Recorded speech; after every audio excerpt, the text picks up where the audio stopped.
আমি স্টুডেন্ট আসলে খামারের পাশাপাশি না, আমি লেখাপড়ার পাশাপাশি খামার করতেছি। রংপুরের নিজস্ব খামার আছে। আমি 2026-এ ঈদুল আজহা উপলক্ষে আমি আমার নিজস্ব চেষ্টায় 5টা দুম্বা রেডি করছি। এই গাবতলী হাটে 2026-এ আমি 5টা দুম্বা নিয়ে এসেছি।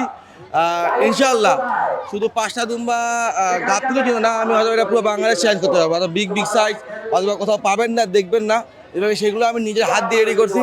আর সাইজগুলো দেখলেই বুঝতে পারবেন যে কত সুন্দর, কত ইউনিক।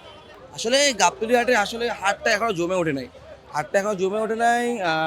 হয়তো অফিস যখন বন্ধ না, চালু আছে।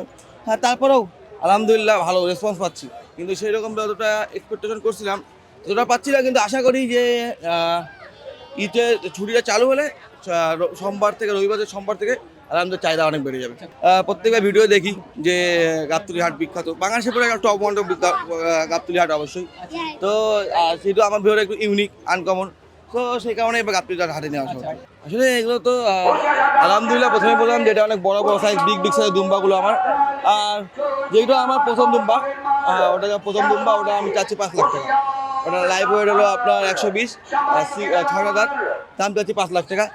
ওইদিকে আরও একটা দুম্বা আছে, ওটা আপনার লাইভ ওয়েট 120, ওটা আছে আস্কিং প্রাইস 5 লাখ।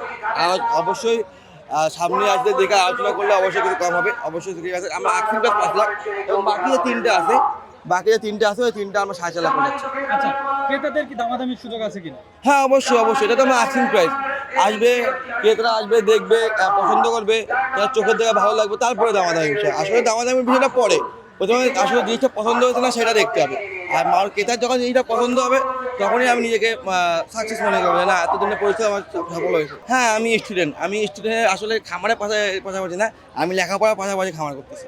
আসলে সবার জীবনেই একটা সুযোগ আসে। অথবা জীবনে আমার টার্নিং পয়েন্টে আমি যখন অথবা অনেক টেনশনে ছিলাম, তখন আমার লেখাপড়ার পাশাপাশি ইউটিউবে, ফেসবুকে অনেক কিছু দেখতে দুম্বা বিষয়ে জানতে পারছি। তখন দেখতে পাচ্ছি যেহেতু এটা বিলুপ্ত আমাদের দেশে এটা হয় না, যখন দেখতেছি যে না এটা আমাদের দেশে হচ্ছে, মানুষ করতেছে, তখন ওইখান থেকে চিন্তাভাবনা নিয়ে কাজ শুরু করেছি। আত্মীয় স্বজন বা বন্ধু বান্ধব কেউ কখনো আপনার এটাকে কেউ অন্যভাবে দেখেছে কিনা? না, সবাই প্রথমে একটু বলছিল যে এটা তো ভালো না, অনেক নেগেটিভও আসছিল, বাট পজিটিভ প্রিন্টটা অনেক বেশি পেয়েছিলাম নেগেটিভের চেয়ে।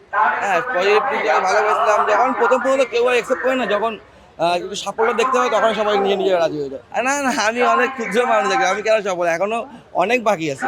এখন আমি চেষ্টা করতেছি, আমার সাথে দোয়া করবে যে না আমি ভালো কিছু করতে পারি। সামনের দিনে কি করার ইচ্ছা আছে? সামনের দিনে একটা অনেক বড় করার ইচ্ছা আছে, অনেক বড়। এখন যেটা আমি 5টা আনছি, নেক্সট ডে আমি টার্গেট 20টা আনো, তারপর টার্গেট 500টা আনো, এরকম।